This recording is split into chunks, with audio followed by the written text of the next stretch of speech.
11 इंद्रियों में जो मूल है वो है मन रूपी इंद्रिय। सागर वाले जरा सावधानी से सुनिएगा कथा के स्मरण को कि मन रूपी इंद्रिय अगर एक बार परमात्मा तक पहुंच गई तो बाकी की ये 5 कर्मेंद्रियां हैं, 5 ज्ञानेंद्रियां हैं, ये फिर भटकती नहीं है, फिर ये सीधे परमात्मा की ओर।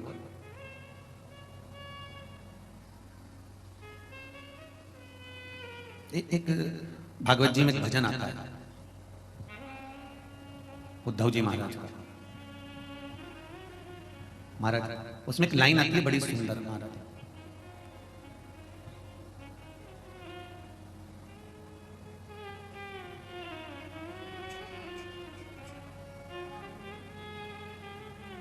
जिनके हृदय में श्याम समाये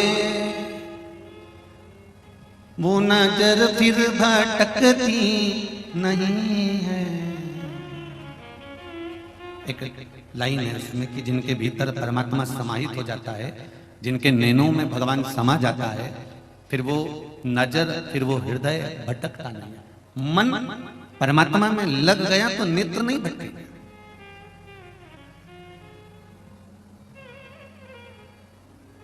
जो असल में है मस्ती में डूबे उन्हें क्या परवाह जिंदगी की।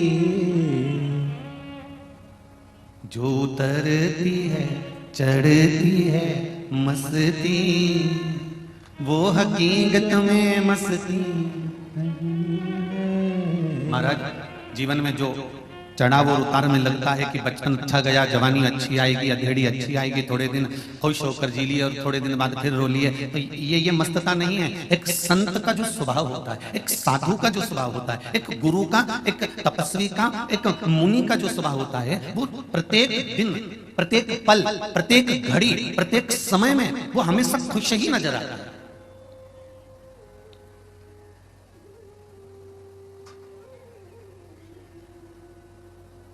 उसमें उसको प्रसन्नता नजर आती है, उसके पास में उसको सुख, बस वो उसका एक सुख है कि मुझे परमात्मा ने जो दिया है वो कम ना दिया है, मुझे जो सुख मिला है वो कम ना मिला है, मुझे जो आनंद मिला है वो कम ना मिला है, जो मिला वो बहुता में मिला है। एक राजा का बगीचा और राजा के बगीचे में बहुत सारे फल लगे। रोज राजा आता था तो माली उनको फल टोकनी में भरकर दे देता था। आज राजा नहीं आया तो माली ने सोचा कि फल लेकर मैं ही चले जाता। माली ने टोकनी में जो अच्छे फल थे, जो माली को अच्छे लग रहे थे, उसने वो भर लिया और भरकर ले जाकर राजा के चरणों में रख दिया। महाराज आज ये बगीचे के फल। राजा माली से फल की टोकनी लेकर साइड में रख लिया, नृत्य देखता रहा और उस फल में से उठा उठाकर माली को फल मारता रहा।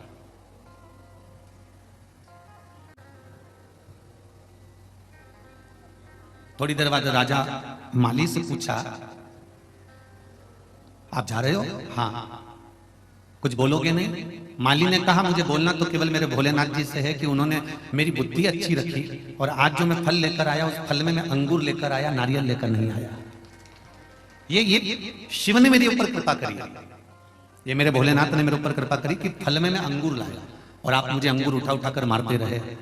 अगर मैं नारियल लेकर आ जाता, श्रीफल लेकर आ जाता और आप मुझे वो फेंक कर मारते तो शायद मेरा सिर ही फट जाता, इतने नारियल अगर मुझ पर पड़ते। जीवन में अगर दुख आ रहा है, जीवन में अगर दुख आ रहा है और वो दुख धीरे धीरे कर कर अगर कट रहा है, वो दुख धीरे धीरे कर कर समाप्त हो रहा है, तो आप परमात्मा को धन्यवाद देना चालू करना कि तेरी कृपा से यह हुआ है जो मेरा दुख धीरे धीरे कट रहा है और मालूम नहीं पड़ रहा। प्रतिदिन भगवान से कहते रहा करो कि भगवान मुझे दुख देना तो एक साथ मत देना, मुझे कष्ट देना तो एक साथ मत देना, जैसे मेरी माँ रोटी बनाती है तो आटे में थोड़ा सा नमक डाल लेती है, अगर मुट्ठी भरकर नमक डालेगी, ढेर सारा नमक डालेगी तो वो रोटी खारी हो जाएगी, ना उसे गाय खाएगी ना उसे स्वान खाएगा, वो रोटी कोई नहीं खाएगा, फिर वो रोटी पड़ी रहेगी। उसी तरह भगवान से कहना भोलेनाथ, अगर मेरी किस्मत में, क्योंकि कर्म का भोग तो मनुष्य को भोगना पड़ेगा, मानव का शरीर तो भोगना तो पड़ेगा, जो पूर्व में कर्म कर आए हो उसका भोग भोगना तो पड़ता ही है। माता सीता ने एक चिड़िया को कैद में रखा तो माता जानकी को कैद में रहना पड़ा। कश्यप बाबा ने वरुण देवता की गाय को ले जाकर अपने कक्ष में बांध लिया था, यज्ञशाला में बांध लिया था, और गाय के बछड़े रोते रहे तो वरुण देव ने कश्यप बाबा को भी श्राप दे दिया था कि तुम्हें मृत्यु लोक में जाकर, जैसे मेरे गाय के बछड़े अपनी मां के लिए रो रहे हैं, तुम पृथ्वी पर जाओगे और वसुदेव बनोगे और तुमको तुम्हारी औलाद के लिए रोना पड़ेगा। तो ये तो कर्म का दंड है जो मनुष्य को भोगना। आए हो तो भोगना तो पड़ेगा, पर परमात्मा से कहते जाओ, परमात्मा से बोलते जाओ कि हे परमात्मा इतनी कृपा करना, जैसे आटे में नमक डाला जाता है और रोटी में स्वाद आता है, उसी तरह हमारी जिंदगी में दुख तो बहुत आएंगे, क्योंकि हमने पूर्व में क्या करा हमको क्या मालूम, हम क्या क्या कर्म कर आए ये हमें ज्ञात थोड़ी ना। इसलिए परमात्मा एक काम करना, अगर दुख देना तो एक साथ मत देना, तकलीफ देना तो एक साथ मत देना, कष्ट देना तो एक साथ मत देना, आटे में नमक के बराबर थोड़ा थोड़ा दुख डाल डाल कर देते जाना, तो हम उसको झेलते जाएंगे, हम उसे झेल कर समाप्त करते जाएंगे। और तू अगर एक साथ दे देगा तो हमसे झेला नहीं जाएगा। एक साथ मत देना।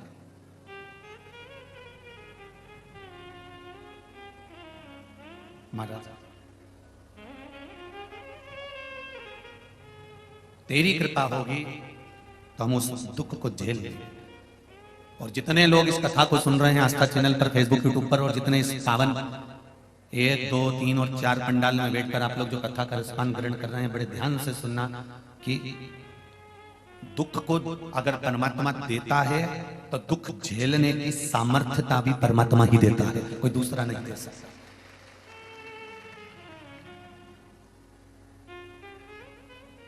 एक कैंसर के मरीज को देखना, जिसकी किडनी, जिसका लीवर खराब हो गया और उसका डायलिसिस चल रहा हो, उसको देखना।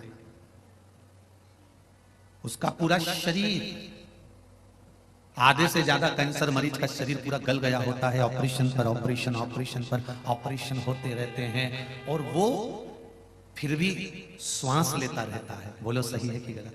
किसी कैंसर के मरीज को देखो, फिर भी श्वास ले रहा है।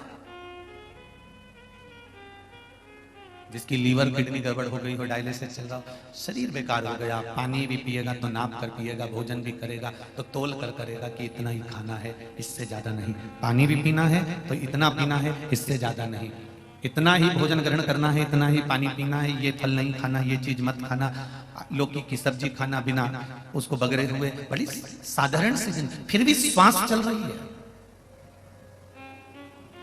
परमात्मा उसको रोग, तकलीफ, दुख झेलने का बल मेरा बाबा ही दे सकता है, किसी की सामर्थ्यता नहीं हो सकती, किसी की सामर्थ्यता नहीं। दुख झेलने का बल देगा तो मेरा बाबा देगा। किसी के घर में अगर बेटियों का जन्म हो जाता है, किसी के घर में 1 बेटी हो गई, 2 बेटी हो गई, 3 बेटी हो गई, 4 बेटी हो गई, तो माता पिता को दुख नहीं करना चाहिए कि इनको पढ़ाएगा कौन, इनका पालन कौन करेगा, इनका विद्याध्ययन कौन कराएगा, इनका विवाह कौन कराएगा, इनको पढ़ाएगा कौन, इनको आगे कौन बढ़ाएगा, इनको निभाएगा कौन। अगर तुम्हारे घर में बेटियों का जन्म हुआ है तो एक बात का स्मरण हमेशा रखना कि परमात्मा जिसके घर में बेटी देता है तो उस बाप के भाग्य को भी खोल ही देता है। अगर बेटी का जन्म हुआ है तो पिता के भाग्य को खोल लेता है। 3 के भाग्य का धन हर व्यक्ति को मिलता है, पहला बेटी के भाग्य का, दूसरा गौमाता के भाग्य का, तीसरा संत ब्राह्मण के भाग्य का। अगर बेटी ने जन्म लिया है तो पिता, जब बेटी विवाह के लायक हो जाएगी, जब बेटी का विवाह, मंगल विवाह का समय आ जाएगा, जब बेटी के विवाह का समय आ जाएगा, तो ये निश्चित है कि पिता के पास कहीं से भी धन आएगा और बेटी का विवाह सोचा नहीं होगा, उससे दुगना होगा और अच्छा होगा। ये शिव की कृपा होगी। रोते तो हमें, बेटी ने जन्म ले लिया, बेटी ने जन्म ले लिया, क्या होगा और क्या। और मेरा बेटियों से भी निवेदन है,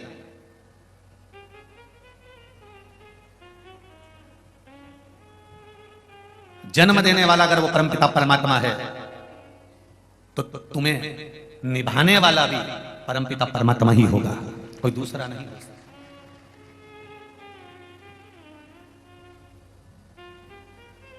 कई बेटियां ऐसी होती हैं जिनको मायके से बड़ा, मेरे मायके वाले हमको नहीं पूछ रहा है, मेरे मायके वाले मुझे नहीं पूछ रहा है, मेरे मायके वाले मुझे नहीं बुला रहे, मेरे मायके से कोई फोन नहीं करता है, मेरे मायके से कोई मुझे लेने नहीं आता, मेरे मायके में मेरे भैया भाभी हैं वो मुझे पूछते नहीं है, मेरे मायके में मेरे ताऊ चाचा हैं वो मुझे पूछते नहीं है, मेरे मायके में ऐसा हुआ उन्होंने मुझे पूछा नहीं, मेरे मायके में ये हुआ उसने मुझे बुलाया नहीं, मेरे मायके में वो हुआ उसने मुझे पूछा नहीं, मुझे फोन आया नहीं। मेरी बेटियों से निवेदन है, जितनी तुम्हें मायके से आस रहती है कि मायके वाले तुम्हें पूछें, तुम्हें मायके वाले बुलाएं, तुम्हें मायके वाले बुलाते रहें, तो शंकर भगवान की कथा का स्मरण करना। माता सती के साथ भी यही हुआ था। तुम ये आशा लगा कर न बैठना कि मायके वाले तुम्हें बुलाएं या तुम्हें पूछें, तुम्हें तो आशा देवाधिदेव महादेव से लगाना चाहिए कि शंकर मुझे बुलाए।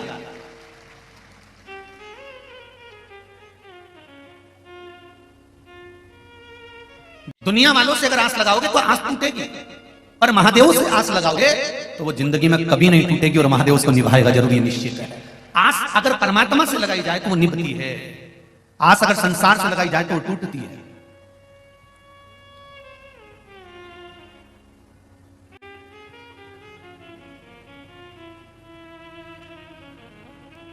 जरा सा मौसम गड़बड़ होता है और मोबाइल काम करना बंद कर देता है। बोलो री जी सही है गलत है? अरे बोलो तो रे सही है। जरा सा मौसम गड़बड़ हुआ और नेटवर्क नहीं मिलता, फोन नहीं लगता। मौसम गड़बड़ हुआ और नेटवर्क मिलना बंद हो गया, फोन लगना बंद हो गया, आप बेचैन हो गए, फोन क्यों नहीं लग रहा, मैं इनको कब से लगा रही हूं, मैं इनसे बात करना चाहती हूँ, ये मेरा फोन क्यों नहीं उठा रहा है, मैं इतना फोन लगा रही हूँ फोन नहीं उठा रहा है। जरा सा नेटवर्क गड़बड़ हुआ और फोन नहीं लगा। उसी तरह ये मन का नेटवर्क भी जब गड़बड़ हो जाता है, अहंकार में, अभिमान में, लोभ में, वासना में, तृष्णा में, जब इसका नेटवर्क मौसम गड़बड़ कर देता है, अहंकार इसका नेटवर्क गड़बड़ कर देता है, तो ये मन भी परमात्मा से बात नहीं कर पाता, फिर इसका भी मौसम गड़बड़ हो गया, फिर ये भी नहीं लग पाता।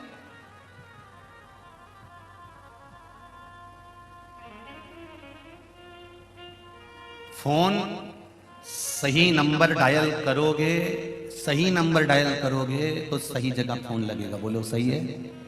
और अगर नंबर गलत डायल कर दिया तो फिर सही जगह फोन नहीं लगेगा, रॉन्ग नंबर फोन लगेगा। घंटी बजेगी जरूर, फिर रॉन्ग नंबर पर लगेगा, घंटी दूसरी जगह बजेगी। अब घंटी बजाना थी तुमको भेरू को और वो बज गई जगदम्बा का।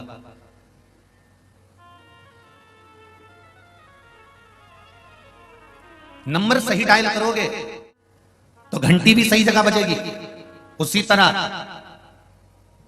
मंदिर में जाकर, कथा में जाकर इस मन के नंबर को परमात्मा के नंबर से श्री शिवाय नमस्तुभ्यम जब नंबर सही डायल करोगे तो ये निश्चित है घंटी भी मेरे देवाधिदेव महादेव की वही बजेगी कि मुझे बुलाया है।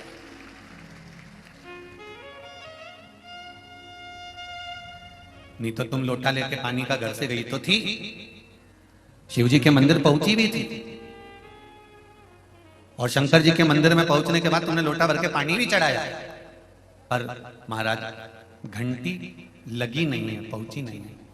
पशुपति व्रत भी करे, हमने ये भी उपाय करा, हमने वो भी उपाय करा, हमने ये भी करा, वो भी करा, उसके बाद भी अगर काम नहीं हो रहा तो समझ लेना कि घंटी सही जगह नहीं जा रही है, रॉन्ग नंबर डायल करा जा रहा है, कहीं नेटवर्क गड़बड़ हो रहा है, अहंकार या विश्वास नहीं हो पा रहा कि ऐसा करने से ऐसा होगा, विश्वास नहीं हो रहा होगा, भरोसा नहीं हो रहा होगा। मैंने तेरे ही भरोसे ओ बाबा, तेरे ही भरोसे हवा विच उड़ती जावांगी, बाबा डोर हटो छड़ी ना मैं कटी जावांगी, ओ भोले में तेरी पतंग, शंभू में तेरी पतंग, हवा विच उड़ती जावागी, बाबा डोर हटो छड़ी ना मैं कटी जावांगी।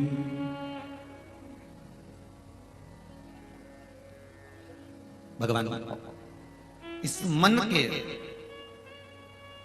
नंबर को परमात्मा के सही नंबर से हमें जोड़ना है।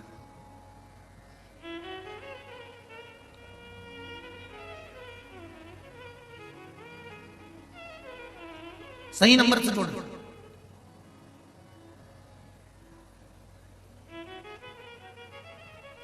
आप में से कितने लोग हैं जो मोबाइल चलाते हो तो आंख बंद कर लेते हो? अरे बोलो तो जम के। मोबाइल चला रहे हो और आंख बंद करके बैठे हो तो मोबाइल चलाओगे तुम? इससे तो बंद करके पटक दोगे, कौन चलाएगा? रख दो।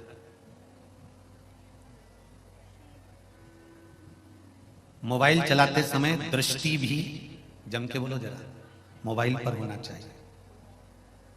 एक एक शब्द जो तुम टाइप कर रहे हो ना, मोबाइल पर चैटिंग कर रहे हो, एक एक शब्द पर तुम्हारा ध्यान होना चाहिए कि क्या लिख रहे हो, काका जी कैसे हो। लिखते लिखते एक मात्रा भी, एक शब्द भी गड़बड़ हो गया, लिख रहे थे क्या कर रहे हो और एक शब्द भी गड़बड़ हो गया तो लिखा जाए कहां मर रहे हो, शब्द का गड़बड़ हो जाएगा। जरा विचार करना, मोबाइल पर चैटिंग करते समय, लिखते समय, देखते समय तुम्हारी दृष्टि, तुम्हारा मन, तुम्हारा चित्त, तुम्हारी वृत्ति उस मोबाइल पर टिकी हुई है। फिर मम्मी आवाज लगा रही है, ले चाय पी ले, आ रहा हूं 2 मिनट बस, आ रहा हूं। जब तक तुम्हारा मैसेज पूरा नहीं हो जाता तुम वहां से उठ के जाते ही नहीं। चैटिंग पूरी होना चाहिए।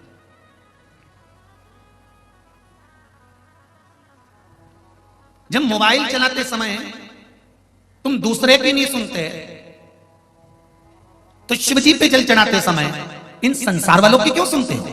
उसकी भक्ति में जब रमो तो ये मन, ये चित्त और ये दृष्टि उसमें होना चाहिए।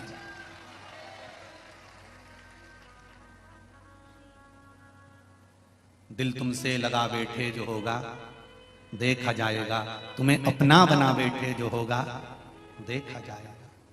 आज कोरियर द्वारा जो पत्र आए हैं, पता नहीं, हम पहले भी बोलते हैं कि तुम लोगों को एड्रेस कहां से मिल जाता है राम जी। ये पत्र कोई कम पढ़ रहे हैं जो तुम लोग वहां से लिख लिख के भेज दिए हो? ये कम पढ़ रहे हैं, वो लिफाफे भेज दिए।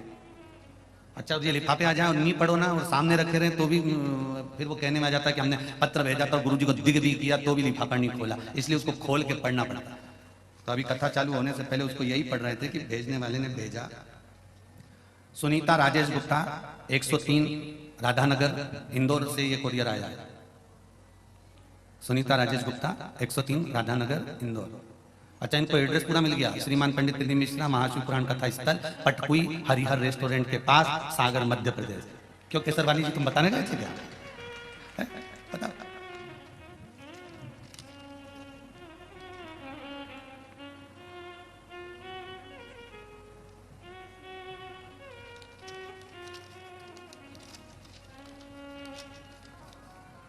सुनीता राजेश जी गुप्ता, आप अगर कथा सुन रहे हैं तो आपका पत्र प्राप्त हुआ है। मेरी छोटी बेटी अमेरिका से एमएस कर रही है। कई कंपनी में इंटरव्यू दे चुकी थी पर सफलता प्राप्त नहीं हुई। फिर एक बड़ी कंपनी का इंटरव्यू कॉल आया। मैं उसे शिव पुराण के बारे में बताती रहती थी। आप मेरे लिए एक प्रार्थना करो गुरुदेव। जो उपाय शहद और बेलपत्र वाला उपाय बच्चे को करने वाला मैंने अपनी कामना कर कर बेटी के लिए स्वयं किया।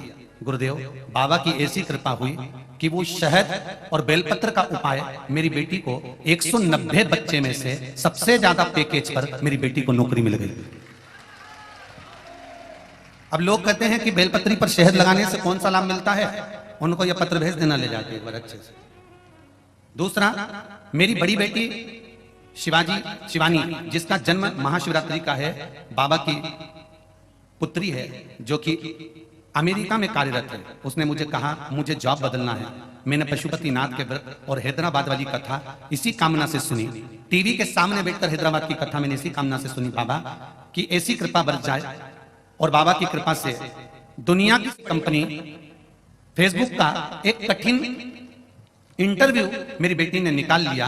मैं क्या बखान करूं बाबा का, और उसकी भी जॉब दूसरी कंपनी में लग गई। ये शिव की कृपा, ये शिव की उदारता। एक पत्र और आया है, वो भी लिफाफा देख लो, नहीं तो बाद में कहेंगे कि हमारा लिफाफा नहीं खुला।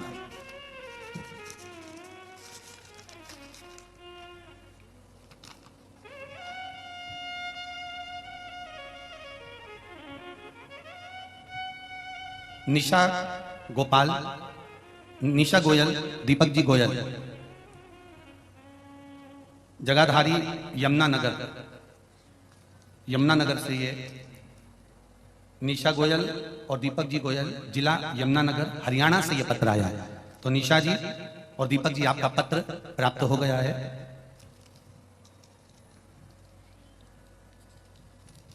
हमने पहली कथा रुद्राक्ष महोत्सव की दिल से सुनी थी, तब से हमने आपसे जुड़ गए थे।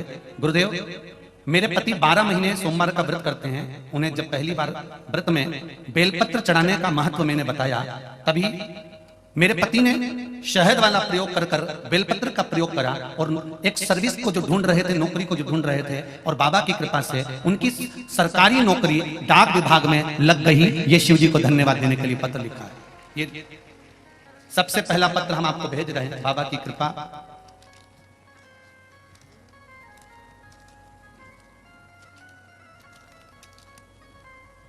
मेरी मम्मी के गठान हो गई थी पिछले महीने वो गठान दिनों दिन बढ़ती जा रही थी। अल्ट्रासाउंड की रिपोर्ट तीसरे दिन आनी थी। उससे पहले मैंने आपका बताया हुआ उपाय किया, दिल से बाबा से जाकर कहा, और बाबा की कृपा से जो रिपोर्ट आई उसमें मेरी माता को कोई बीमारी निकल कर नहीं आई। ये शिव की कृपा है। उदारता शंकर की क्या होती है ये शिव ही जानता है। आप दिल से उससे कहेंगे और दिल से उससे बोलेंगे तो वो सुनेगा। बस एक बात का स्मरण अपने जीवन में रखिएगा। फिर कहूंगा, मोबाइल चलाते समय तुम्हारी दृष्टि मोबाइल में रहती है, नेत्र मोबाइल में रहते हैं, टाइप करते समय तुम्हारा मन मोबाइल में रहता है। किसी अच्छे से जब चैटिंग चलती है तो मुख पर स्माइल भी रहती है। बोलो सही है कि गलत है? ये तीन चीजें चैटिंग करते समय, मोबाइल चलाते समय तुम्हें ध्यान करना है कि मोबाइल पर चलाते समय नेत्र मोबाइल पर है, मन मोबाइल पर है, चेहरे पर स्माइल है। यही की यही जब मेरे देव अधिदेव महादेव से आप बात कर रहे हो, जल चढ़ा रहे हो, बेलपत्री चढ़ा रहे हो, मेरे शंकर के शिवालय में बैठकर उसकी आराधना कर रहे हो, श्री शिवाय नमस्तुभ्यम मंत्र का जाप कर रहे हो, या पंचाक्षर मंत्र नमः शिवाय बोल रहे हो, या षडाक्षर मंत्र ओम नमः शिवाय बोल रहे हो, तब तुम्हारा ये मन, तुम्हारी ये दृष्टि, तुम्हारा ये चित्त मेरे देव अधिदेव महादेव में होना चाहिए, तो वो सफलता मिलेगी निश्चित।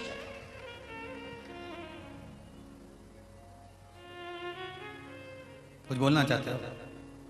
थोड़ी बाद में, जब कथा आधे घंटे की जाएगी तब हम मौका देंगे, ठीक है? चित्तवृत्ति को मन जोड़, जब मन चित्त शिव में लग जाए तो फिर जीवन भटकना छूट जाए।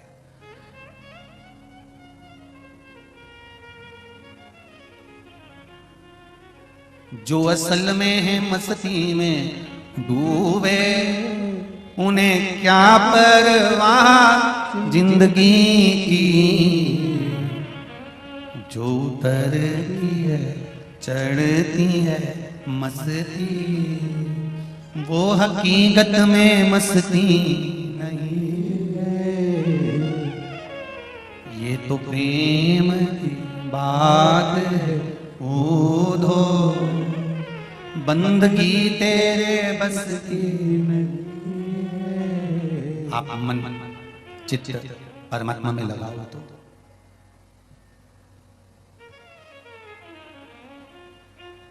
मंदिर जाते हो आप लोग,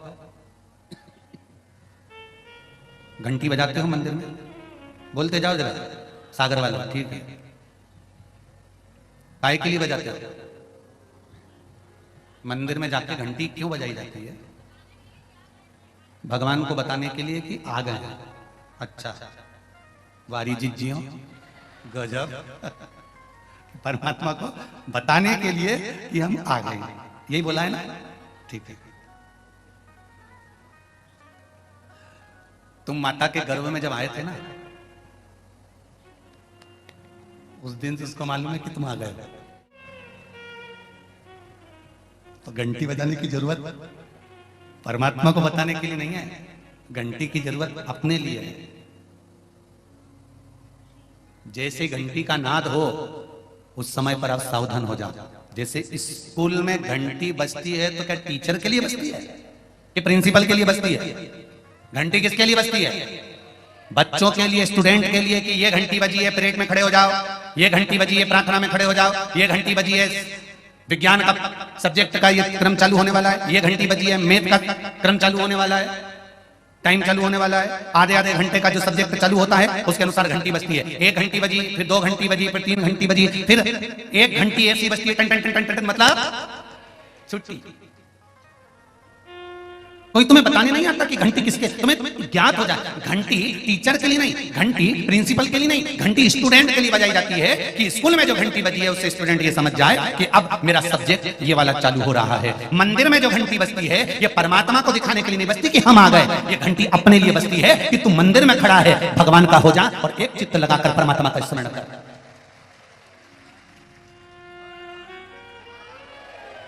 ये घंटी अपने लिए बजी है कि हम परमात्मा के दरवाजे पर आए हैं और परमात्मा में हमारा चित्त लगाना है। जिज्जियों अच्छे से सुन लेना, घंटी बजाकर हमें भगवान से नहीं कहना कि हम आ गए, ये कोई घर थोड़ी ना है। भगवान को तो माता के गर्भ में जब हम आ गए थे उस समय से, माता के गर्भ में जब हम पहुंचे थे उस समय से परमात्मा को मालूम है कि तू संसार में जन्म लेने वाला है। और देखो तुम साहूकार बनोगे कि चोर बनोगे ये भी उसको मालूम है।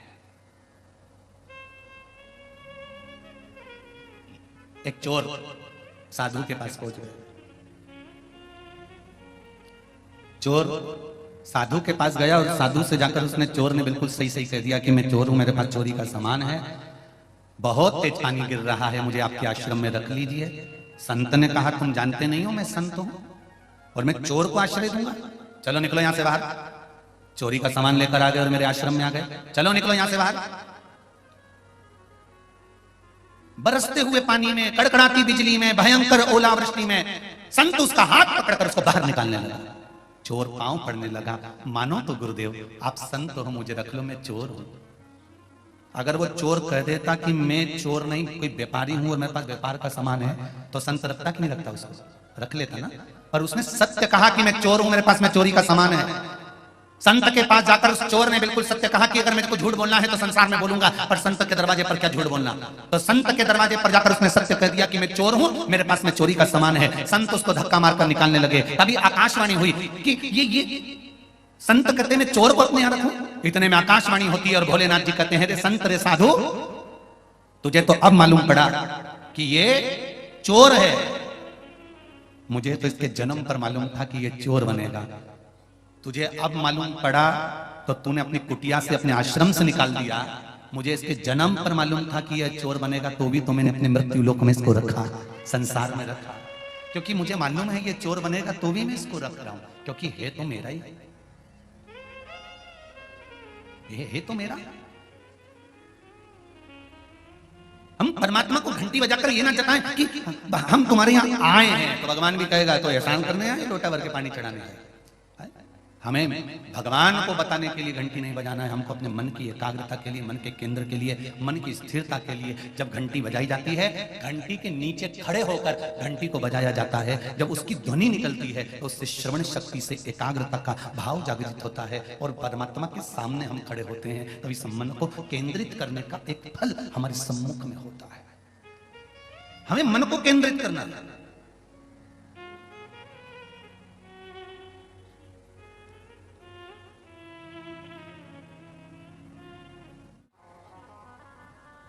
चाहे आप आस्था चैनल पर कथा सुन रहे हो, चाहे मोबाइल पर कथा सुन रहे हो, चाहे फेसबुक यूट्यूब पर सुन रहे हो, चाहे इस पंडाल में बैठकर सुन रहे हो, अगर दिल से मेरे बाबा से कुछ कहा जाता है तो वो सुनता जरूर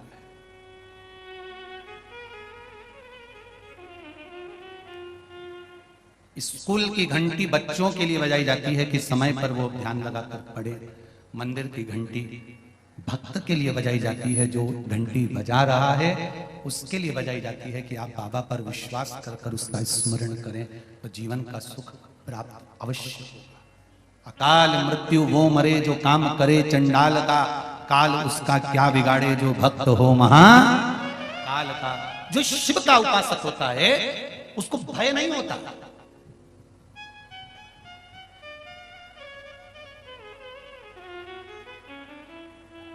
अगर भगवान की करुणा हो, भगवान की कृपा हो, तो कई बार श्राप भी अगर लग जाए ना तो वो भी फलीभूत हो जाता है। नल और नील को लगा क्या था, श्राप ही तो था। ये नल और नील जब जन्म लिए थे, मात्र 5 वर्ष की आयु थी इनकी, और इन दोनों बालकों ने क्या उपद्रव मचाया था।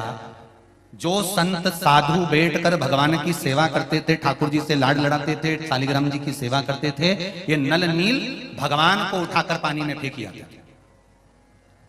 अब जरा देखिए, संत जिस आसन पर बैठकर भजन करते थे उस आसन को उठाकर वो पानी में फेंक दिया। अब आसन तो रोज बदला नहीं जा सकता ना। आसन की बड़ी महत्वता है शिव महापुराण में कि जिस आसन पर बैठकर हम पूजन करते हैं उस आसन की महत्वता जरूर जानना। किसी दूसरे के आसन पर बैठकर अगर हम तप करते हैं, साधना करते हैं, पूजन करते हैं, तो जिसका वो आसन रहता है अपनी साधना का पूरा फल उस आसन वाले के पास पहुंच जाता है। इसलिए पूजन करते समय अपना खुद का आसन होना चाहिए, और अगर आसन नहीं है तो भगवान शंकर का नाम लेकर बैठो और शिव की पूजन कर कर स्मरण कर कर फिर जाइए। पर दूसरे के आसन पर बैठकर तब साधना नहीं करना।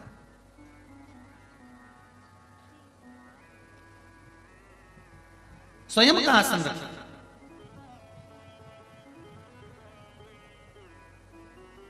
आसन की भी बड़ी महत्वता होती है।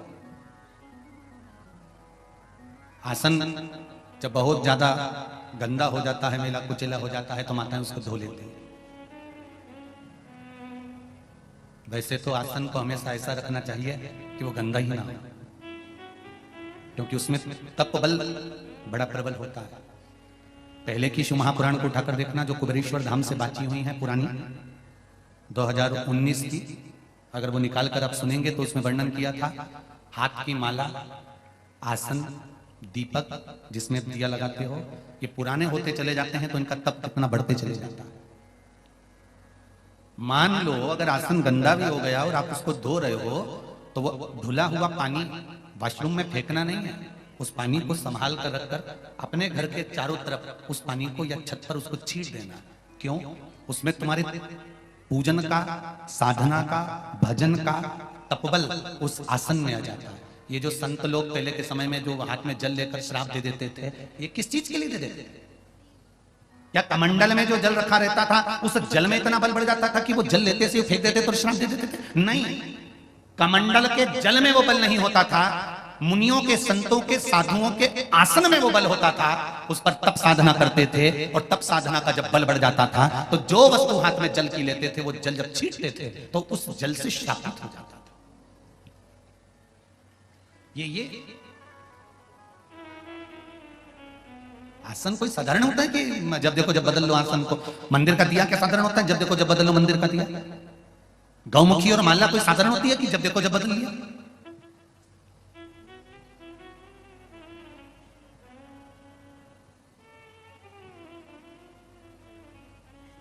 जैसे माला की मूलता है, तुलसी की माला अगर आप जप रहे हो तो उसमें मन का रुद्राक्ष का नहीं होना चाहिए। रुद्राक्ष की माला अगर बनी हुई है तो उसमें कोई मन का तुलसी का नहीं होना चाहिए। मोती की माला से अगर आप जाप कर रहे हो तो उसमें पन्ने का मन का नहीं होना चाहिए। अगर शंख की माला से जाप कर रहे हो तो उसमें रुद्राक्ष नहीं होना चाहिए। आप जिस माला से जप कर रहे हो वो माला के सारे मन के एक जैसे होना चाहिए। अगर तुलसी के हैं तो तुलसी के, रुद्राक्ष के हैं तो रुद्राक्ष के, शंख के हैं तो शंख के, मोती के हैं तो मोती के, पन्ना के हैं तो पन्ना के, जिस चीज के भी वो मन के हैं वो मन के एक जैसा होना चाहिए। उसमें अगर मन का बदल गया तो तुम कितनी भी माला जप लो उसका फल प्राप्त नहीं होता।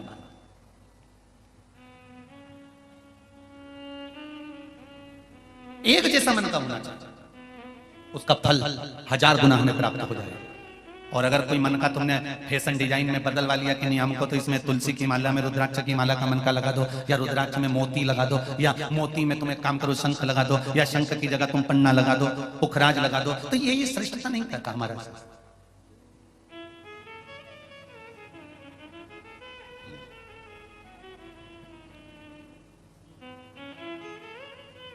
अपने आसन की श्रेष्ठता को रखिए।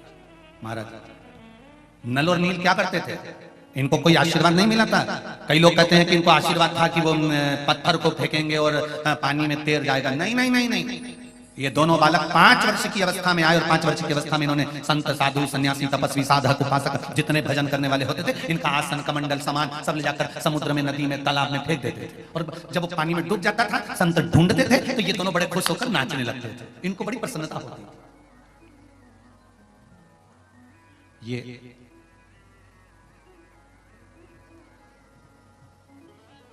कई बार इनके माता पिता को, अश्विनी कुमारों को बताया गया कि भाई तुम्हारी बच्चे ऐसा कर रहे हैं। अब बच्चों को समझाया भी पर बच्चे माने नहीं, तो क्या करें? खूब समझाया, खूब कहा। एक बार सारे ऋषि संत एक जगह एकत्रित हो गए और उनको गुस्सा आ गया। उन्होंने कहा इनका कोई ना कोई उपचार तो करना पड़ेगा, बच्चे हैं, माना गलती करें बच्चे, पर गलती जैसी गलती करें तो चल जाए, पर बच्चे जब कोई छोटी सी चींटी जा रही है और छोटा सा बच्चा उस चींटी को मार रहा है और मां प्रसन्न हो रही है, तो ये मां की गलती है। कोई चीता निकल कर जा रहा है, चींटे को अगर बच्चा मार रहा है और मां प्रसन्न हो रही है, तो ये माता की गलती है। गलत काम करने पर बच्चा अगर छोटा है तो उसको छोटी अवस्था में उसको डांट देना चाहिए, उसको समझा देना चाहिए। बांस अगर गीला है तो उस गीले बांस को नवा देना चाहिए, तो नब जाएगा, और अगर बांस सूख गया उसके बाद नवाओगे तो वो टूट जाएगा। उसी तरह यहाँ ऋषियों ने, संतों ने विचार करा कि गजब काम कर रहे हैं, छोटे छोटे बच्चे हैं और सामान ले जाकर नदी में फेंक रहे हैं। इन्होंने श्राप दे दिया, ए नल और नील, हम तुम दोनों को श्राप देते हैं कि तुम कोई भी वस्तु अब पानी में डालोगे तो वो डूबेगी नहीं, वो तैरेगी। इससे क्या फायदा हुआ ऋषियों का? ये आसन फेंक देते थे तो पानी में तैरता रहता था, तो ये पकड़ के लिए आते थे। ये मूर्ति, भगवान की मूर्ति पानी में फेंक देते थे तो वो तैरती रहती थी, तो उसको पकड़ के लिए आते थे। कोई सामान अगर पानी में फेंक देते थे तो वो उठा कर लिए आते थे। ऋषियों को यह फायदा हुआ, संतों को यह फायदा हुआ। पर श्राप भी अगर भगवान की शरणागति में पहुंच जाता है ना, तो वो श्राप नहीं रहता, वो वरदान हो जाता है। वो श्राप नहीं रहेगा, फिर वो वरदान हो गया। और वही हुआ, नल और नील को श्राप लगा था कि जो पानी में फेंकोगे वो पानी में तैरेगा, डूबेगा नहीं। नल और नील श्रापित होने के बाद जब बड़े होकर मेरे राम जी के चरणों में पहुंच गए, और राम जी के चरणों में जब पहुंचे, जिस समय मेरे राघव जी ने रामेश्वर धाम की स्थापना कर दी, स्थापना कर कर जब आगे बढ़े, तो नल और नील दोनों बैठे हुए थे। तब स्वयं शिव की प्रेरणा हो गई कि तुम कहां ढूंढ रहे हो? इन दोनों बच्चों को श्राप लगा है, जो फेंकेंगे वो पानी में तैरेगा। इनके हाथ से पत्थर टच करवा कर फेंकना प्रारंभ करो, वो पानी में तैर जाएगा और श्राप भी आशीर्वाद बन जाएगा। दुनिया के लोग पूछते हैं शंकर भगवान क्या करते हैं? हम कहते हैं एक ही काम करता है, जो दुनिया का कोई नहीं कर सकता वो देवाधिदेव महादेव करता है। जो दुनिया का कोई नहीं कर सकता वो देवाधिदेव महादेव करता है। जब आखिरी में डॉक्टर भी फेल हो जाते हैं, डॉक्टर भी कह देते हैं परमात्मा के हाथ में है, जब डॉक्टर भी कह देते हैं कि अब हमारे हाथ में नहीं, भगवान के हाथ में है, तब वो दूसरा कोई भगवान तुम्हारे पलंग के पास में अगर कोई खड़ा होता है, वेंटिलेटर के पास खड़ा होता है, आईसीयू के रूम में कोई होता है, ऑक्सीजन लगी है, आंखों में से पानी बह रहा होता है, बॉटल लगी है, बीपी चेक हो रहा है, शुगर चेक हो रही है, सब तुम्हारे रिश्तेदार, कोई भी वेंटिलेटर के पास नहीं होगा, कोई रिश्तेदार आईसीयू के अंदर नहीं होगा, कोई रिश्तेदार तुम्हारे पलंग के पास में नहीं होगा, डॉक्टर सबको बाहर निकाल देंगे। तब उस जगह पर केवल एक होगा, जो तुमने एक लोटा पानी शंकर को चढ़ाया है, वो महादेव तुम्हारे सिराने खड़ा होगा। तुमने जिस शिव की आराधना करी है, तुम जिस शंकर के मंदिर जाती हो, शंकर की आराधना करती हो, पशुपति व्रत करती हो, शिव की आराधना में डूबे रहती हो, एक बेलपत्र चढ़ाती हो या चावल का दाना चढ़ाती हो या शंकर पे चढ़ी हुई बेलपत्र उठाकर धोकर फिर चढ़ाती हो, वो शिव तुम्हारे सिराने मिलेगा और तुम्हारा विल पावर मजबूत करता रहेगा। क्यों घबराता है? अभी वो बहन जी ने, ग्वालियर वाली ने कहा ट्यूमर हो गया था, दिखने लगा था, लोग हंसने लगे थे, स्टॉप हंसने लगा था, ये क्या हो रहा है? तब कौन आया? हंसने वालों के भी मुख पर अगर कोई ताला लगा सकता है तो मेरा वो देवाधिदेव महादेव ही लगा सकता है, दूसरा कोई नहीं।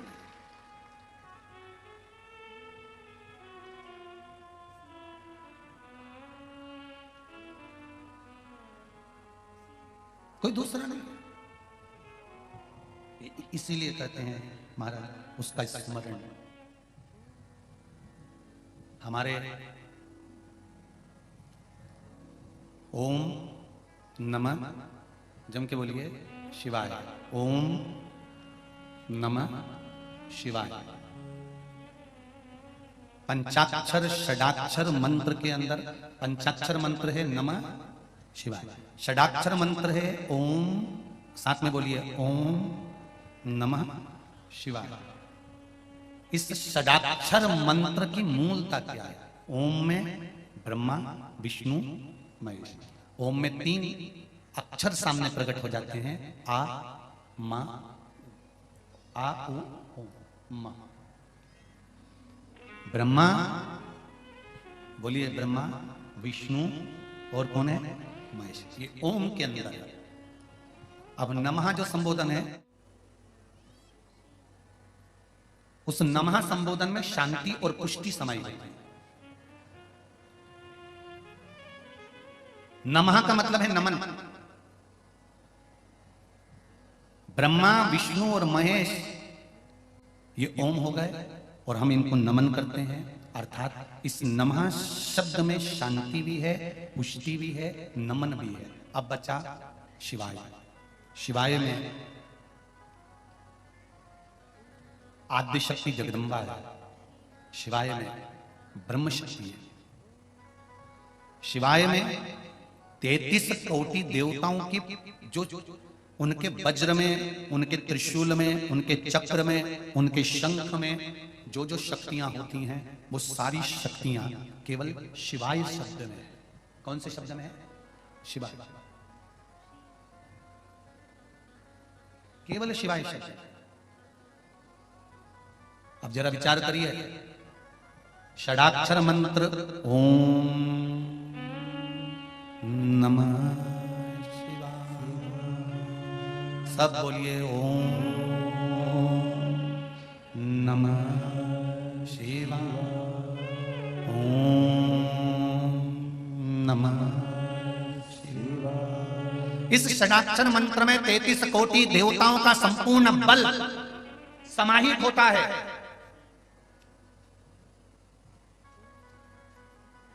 जैसे शंकर भगवान पे चढ़े हुए जल का बल, जब शिवलिंग से जल नीचे उतर कर आता है, जमीन पर आता है, नाली से बाहर निकलने लगता है जल। एक किसी ने पत्र भेजा, इसी से समझ में। ये शिवलिंग,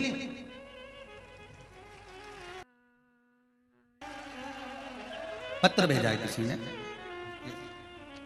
ये शिवलिंग, इसका चढ़ाया हुआ जल जब बहता बहता बहता बहता अंतिम छोर पर आता है, इस पीठ के अंतिम छोर पर आता है, और अंतिम छोर पर आने पर उस जल का मात्र नयन पर स्पर्श ही कर लेना सारी इंद्रियों को केंद्रित कर देता है। मात्र स्पर्श कर देना।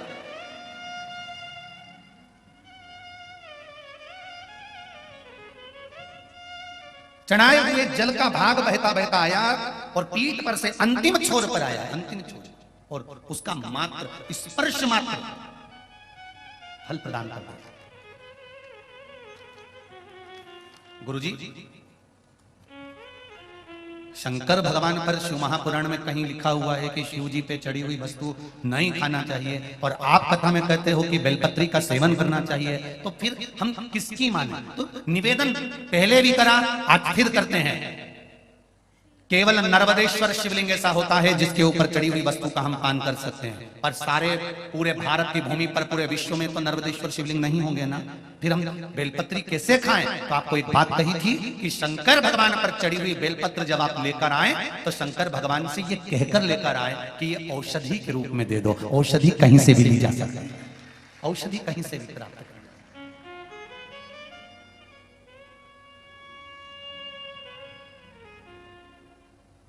उस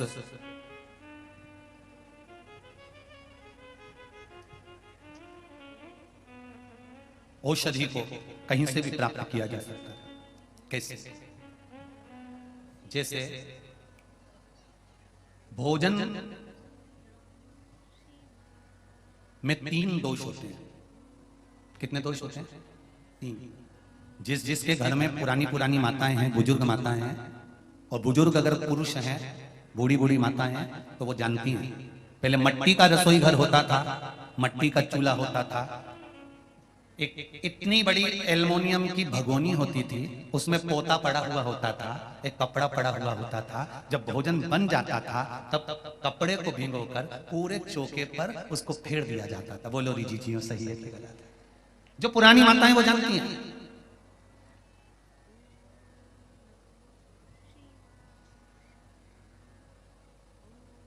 क्यों?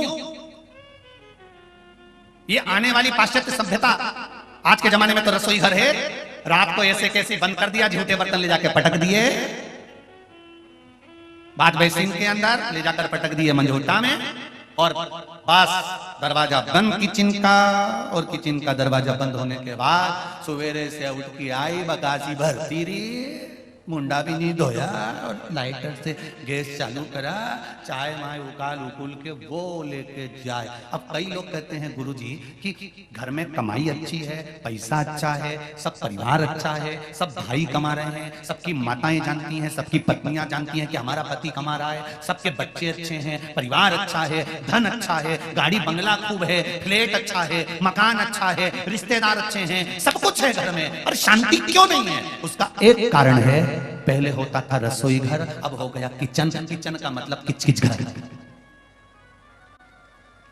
रसोई घर और किचन में अंतर है। रसोई घर में रोज भोजन के बाद में पोछा लगता था, या भोजन बनने से पहले सुबह माताएं एक कपड़ा गीला कर कर पोता लगाती थी, उसके बाद में चूल्हा जलाती थी। आज के जमाने में तो बिना नहाए बिना मुख धोए, भले तुम बिना नहाए तुम अपनी जगह पर हो गए, हो सकता है तुम्हारी नींद ना खुलती हो, लेट खुलती हो, पर जब भी रसोई घर में चाय की हंडी चढ़ाओ, चाहे तुम चाय बनाओ, सबसे पहले अगर गैस चालू कर रहे हो, अग्नि को प्रकट कर रहे हो, रसोई घर में भोजन बना रहे हो, तो पहले उस रसोई घर में भोजन से 3 दोष उत्पन्न होते हैं। उस 3 दोष को मिटाने के लिए पहले एक कपड़ा गीला कर भले पत्थर क्यों ना है उसको पोंछ देना चाहिए, तो 3 दोष समाप्त हो जाते हैं, घर में से क्लेश अशांति समाप्त हो जाता है। भोजन में 3 दोष होते हैं, पहला जाति दोष, दूसरा निमित्त दोष, तीसरा आश्रय दोष। कौन कौन से 3 दोष हैं? पहला जाति दोष, दूसरा निमित्त दोष, और तीसरा आश्रय दोष।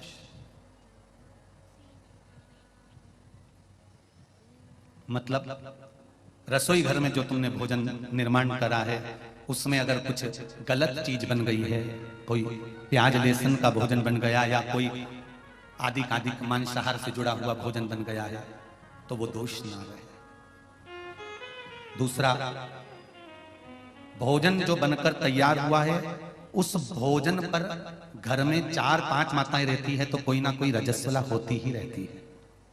किसी ना किसी को रजो धर्म तो रहता है, कोई का कभी रजो धर्म आता है, कोई का कभी रजस्वला धर्म आता है, किसी का कभी रजस्वला धर्म आता है। तो भोजन जो बनकर रखा हुआ है या भोजन बन रहा होता है, उस भोजन पर रजो धर्म धारण करने वाली स्त्री की अगर दृष्टि पड़ रही है, या उसका कोई हाथ लग गया है उस भोजन बनते हुए वस्तु में, तो उसका दोष समाप्त हो जाए। तो दूसरे नंबर पर आता है निमित्त दोष, और तीसरा दोष आता है आश्रय दोष। अपन कहां से चलकर आए और रसोई घर में प्रवेश कर अपन ने भोजन बनाया, अपने पांव की पादुका या अपना चरण में जो रज कहीं बाहर की गलत आकर प्रवेश कर गई है, तो वो दोष ना रहे। इसलिए भोजनशाला में भोजन बनाते समय और भोजन बनाने के बाद अगर तुम सवेरे सवेरे पोछा नहीं लगा सकते, तो रात्रि में जब तुम्हारा भोजन पूर्ण हो जाए, या सवेरे का भोजन जब तुम्हारा पूर्ण हो जाए, उसके बाद में एक कपड़ा लेकर उस भोजन के प्लेटफॉर्म को, उस रसोई घर को एक कपड़े से तुम्हें नोकर,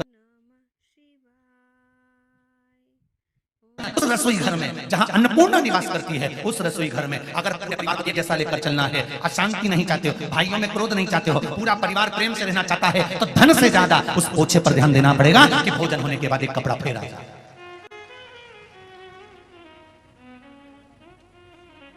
और यदि आपने रात को पोछा नहीं लगाया, तो सुबह रसोई घर चालू करने से पहले पोछा फेरो।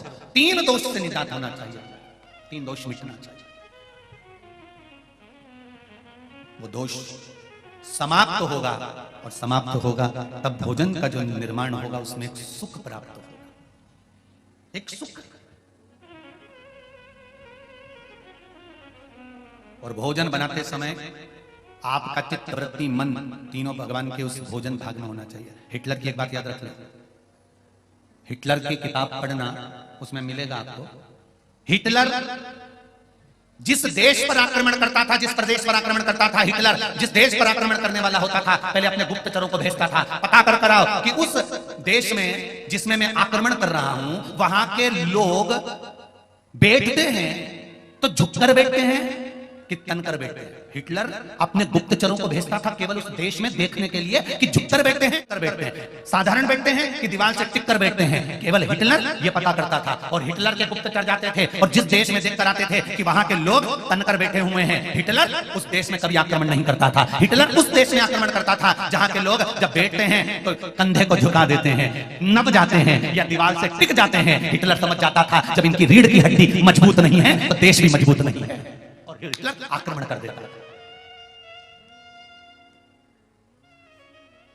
हिटलर उस देश पर आक्रमण कर देता जिसकी रीढ़ की हड्डी मजबूत नहीं। इसलिए हमारा शास्त्र कहता है, हमारा योग आश्रम कहता है, हमारा पतंजलि कहता है, हमारा योग कहता है, हमारे वेद और हमारे शास्त्र कहते हैं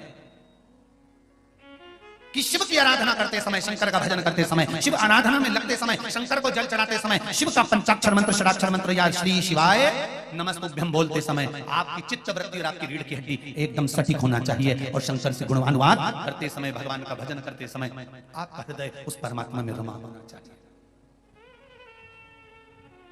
चित्त रमा, मजबूत करो अपने भजन को। ओम नमः शिवाय। ओम नमः शिवाय। ओम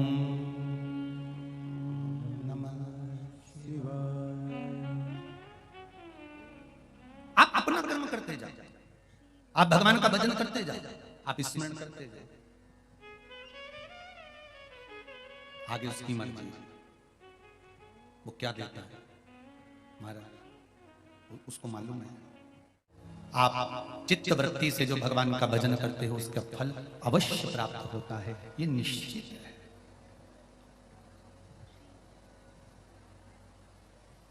आप अगर आस्था चैनल पर भी कथा सुन रहे हो या फेसबुक यूट्यूब पर भी सुन रहे हो या पंडाल में आकर भी कथा सुन रहे हो तो इसका फल मिलेगा जरूर, निश्चित है।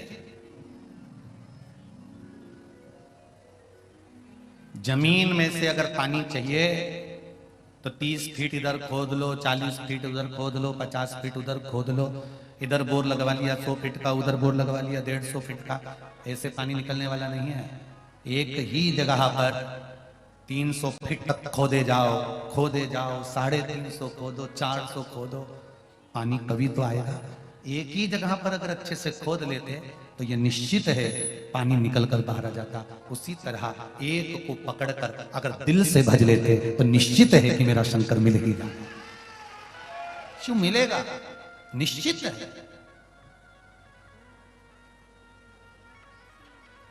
उसको पाना कठिन नहीं है। तारकासुर ने एक वर मांगा था और तारकासुर ने वर मांगा था कि अगर मरूं तो शंकर भगवान के पुत्र द्वारा मरूं, शिव के पुत्र द्वारा, भगवान शंकर के पुत्र द्वारा मेरे प्राण छूटना चाहिए। इंद्र कहते हैं मेरा आसन चले गया, सिंहासन चले गया, कोई कहता है मेरी सत्ता चली गई, कोई कहता है मेरा वैभव चले गया, कोई कहता है मेरा राशि ठाट चले गया, कोई कहता है मेरा यहाँ का राज्य चले गया। भगवान ब्रह्मा जी के पास जाकर कहा ब्रह्मदेव ये बताओ कि ये तारकासुर मरेगा कैसे, क्योंकि तारकासुर ने इंद्र का सिंहासन भी ले लिया, तारकासुर ने देवताओं का सिंहासन भी ले लिया, अब ये सिंहासन वापिस मिलेगा कैसे, कैसे प्राप्त होगा। तो ब्रह्मा जी ने एक बहुत सुंदर बात की है, आप भी थोड़ा सा ध्यान दीजिएगा इस बात पर, सभी लोग इस बात पर जरूर ध्यान देना कि ब्रह्मा जी ने एक शब्द कहा, ब्रह्मदेव ने कहा इंद्र तुम्हारा सिंहासन काय से गया, तारकासुर ने आक्रमण करा और तुम्हारा सिंहासन गया, तुम क्या कर रहे थे। इंद्र कह रहे थे मैं अप्सराओं का नृत्य देख रहा था। गरुण वरुण तुम्हारा सिंहासन गया, तुम क्या कर रहे थे, हम अपने कार्य में मस्त थे। बहुत ध्यान देना महाराज इस विषय पर। भगवान जब तुम्हारा हाथ पकड़े और भगवान तुम्हारा जब हाथ पकड़कर तुमको कीचड़ से बाहर निकाल रहा हो, दुख से बाहर निकाल रहा हो, तुम्हारे को उन्नति की सीढ़ी पर ले जाकर जब छोड़ रहा हो, उस समय पर तुम्हारा अहंकार तुम्हारे सामने नहीं आना चाहिए, तो तुम बाहर निकल जाओगे। और अगर अहंकार आ गया, लोभ आ गया, तृष्णा आ गई तो मुश्किल है। मैयर गए हो दर्शन करने, अच्छा पैदल चढ़े हो, चढ़ते समय जो भी चढ़ता है वो थोड़ा सा झुककर चढ़ता है। ये शरीर चढ़ते समय अपने आप थोड़ा थोड़ा झुक जाता है, बोलो सही है कि गलत है। और उतरते समय शरीर झुकता है क्या, पांव नीचे रखो तो कड़क रहना पड़ता है, झुके कि लुढ़के।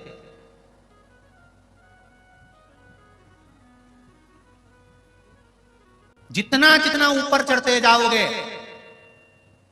माता रानी के दर्शन करने के लिए जितने ऊपर चढ़ते जाओगे उतना शरीर को झुकाना पड़ता है और शरीर झुकता है। क्यों? क्योंकि उन्नति की सीढ़ी पर वही चढ़ सकता है जो जिंदगी में झुकना जानता है। आप अगर झुकना सीख गए, आपने अगर अपने शरीर को नम्रता का भाव प्रकट कर लिया, अपने हृदय में नम्रता का भाव प्रकट कर लिया, मैयर वाली माता के शिखर पर चढ़ रहे हो, मैयर वाली माता के ऊपर दर्शन करने जा रहे हो, शारदा भवानी का दर्शन करने जा रहे हो, चाहे सलकनपुर वाली माता का दर्शन करने बिजासन का जा रहे हो, चाहे देवास वाली माता का चामुंडा का दर्शन करने जा रहे हो, चाहे वैष्णो देवी का दर्शन करने जा रहे हो, चाहे ज्वाला देवी का दर्शन करने जा रहे हो, चाहे चिंतपूर्णी, चाहे मनसा, चाहे चामुंडा का दर्शन करने जा रहे हो, चाहे कालका का दर्शन करने जा रहे हो, ऊपर अगर माता का दर्शन करना है, ऊपर अगर चढ़ना है तो शरीर थोड़ा सा झुककर चढ़ोगे, झुककर चलोगे तो ऊपर चढ़ते चले जाओगे। और अगर अकड़ में चढ़े तो थोड़ी देर में पीछे की पीछे टपक जाओगे। ध्यान रखना, भगवान जब हाथ पकड़े और तुम उन्नति की सीढ़ी पर थोड़ा थोड़ा थोड़ा थोड़ा चढ़ रहे हो, थोड़ा थोड़ा बढ़ रहे हो, तो थोड़ी सी नम्रता, थोड़ा सा इस शरीर में नम्र भाव, हृदय में कोमल भाव लेकर आना। क्रोध नहीं, चिड़चिड़ प्रवृत्ति नहीं, आसक्तियां नहीं, थोड़ी सी नम्रता लेकर।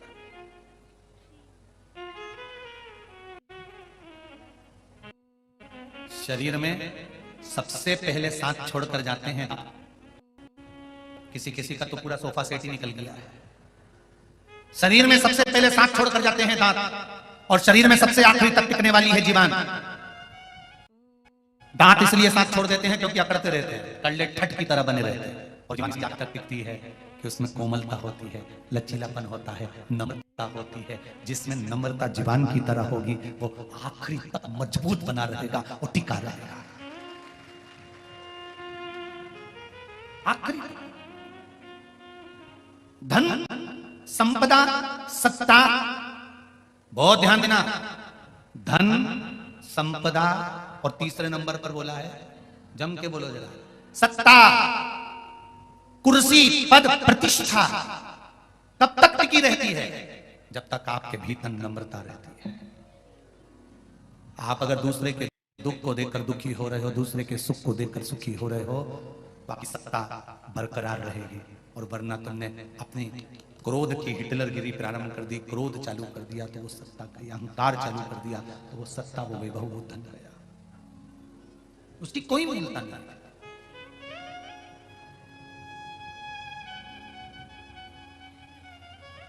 वैभव समाप्त हो गया, उसकी कोई मूल्यता नहीं। तारकासुर वर मांग रहे हैं, ब्रह्मा जी से वर मांगा तो वर ऐसा मांगा कि शंकर भगवान के पुत्र द्वारा मेरे प्राण छूटे, किसी और से मेरे प्राण ना जाए। कारण क्या है? मरना सबको है, मृत्यु सबकी आना है, पर ऐसे ही खाता खाता मर गया तो वो तो नरक गया, और जो भगवान का भजन गाता गाता मर गया वो तो परमात्मा की शरण गया। अंतर तो है, दोनों में है। भगवान का भजन करते हुए, स्मरण करते हुए, नाम जाप करते हुए, मंत्र स्मरण करते हुए, श्री शिवाय नमस्तुभ्यम या पंचाक्षर या षडाक्षर मंत्र का स्मरण करते हुए गया तो उसका सुख। अरे जरा एक बार समर्थ रामदास जी के शिष्य छत्रपति शिवाजी,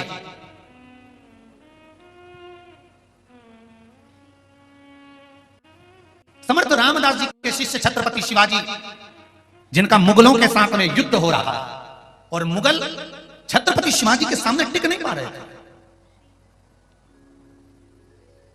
क्यों? क्योंकि छत्रपति शिवाजी के गुरु समर्थ रामदास जी, और समर्थ रामदास जी ने जो भक्ति का बल छत्रपति शिवाजी को जो मंत्र का बल दिया था वो कोई साधारण नहीं था।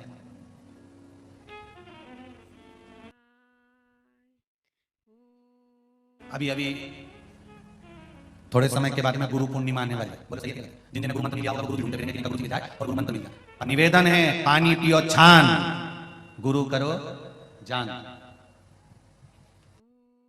50 बार विचार करना कि किस गुरु से हम गुरु मंत्र लें। कोई जीवन में ऐसा गुरु मिले जो जीवन की सार्थकता उत्पन्न कर दे और परमात्मा से हमारा मिलन करवा दे, फिर 84 लाख योनियों में मरना जीना पड़े चले जाए। ऐसा सदगुरु मिल गया। समर्थ रामदास जी के शिष्य छत्रपति शिवाजी, जो मुगलों के साथ में युद्ध हो रहा है और मुगल छत्रपति शिवाजी के सामने घुटने टेक रहे हैं, जीत नहीं पा रहे, तब मुगलों ने एक तंत्र विद्या वाले को बुलाया और बुलाकर कहा कि हमारे साथ रहो और हमारे साथ रहकर एक काम ऐसा करना कि शिवाजी को जब चारों तरफ से कोई ना हो तब तुम अंदर जाकर शिवाजी को तलवार से टुकड़े टुकड़े कर दो। तंत्र मंत्र विद्या वाले ने कहा चिंता मत करो, मेरे पास में ऐसी विद्या है कि मैं बस ऐसी विद्या फैलाऊंगा, सबके सामने में जाऊंगा छत्रपति शिवाजी के कक्ष में, कोई मुझे देख नहीं पाएगा, अंदर पहुंच जाऊंगा, छत्रपति शिवाजी को मार दूंगा। तंत्र विद्या वाले को बुलाकर मुगलों ने उस तंत्र विद्या वाले को तलवार लेकर भेजना प्रारंभ करा और वो किसी को नजर नहीं आया, अंदर पहुंच भी गया जहां छत्रपति शिवाजी सोए